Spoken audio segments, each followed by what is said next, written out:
शीत दिने साधारणतः कोष्ठकाठिन्य समस्या बहुत लोकंर देखा जाए। तार कारण हूँ ठीक भाव में राति शोना सका प्रातः काल सज्जा परित्याग करना से जो तेल छणाछणी जिन सब खाऊँ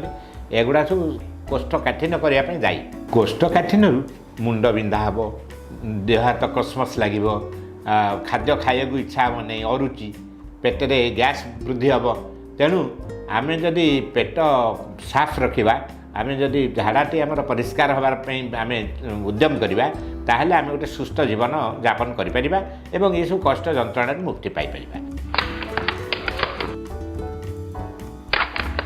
आपण मैंने ये सब फास्ट फूड बा चाउमिन फाउमिन ये सब खाद्य खातु नहीं आमर नेचुरल खाद्य खातु आ बेसी अमृतभंडा तरकारी आपण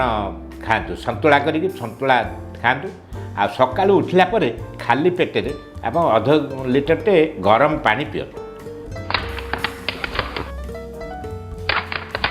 ये कोष्ठकाठिन्य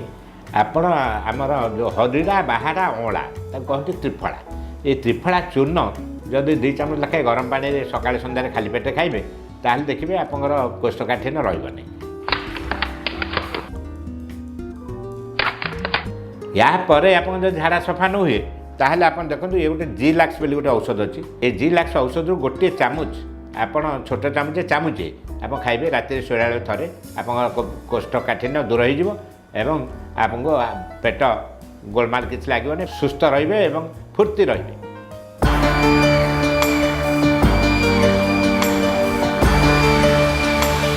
राति ठीक टाइम रे शोइबे एवं प्रातः काल उठिक गरम पानी पीबे आ योग अभ्यास करेंगे चलिए आप मॉर्निंग वॉक 2-3 किलोमीटर रास्ता चलिए ताहले आपन झाड़ा सफा हे और झाड़ा सफा नहेले देहटा कसमसिया लगे पेट गोलमाल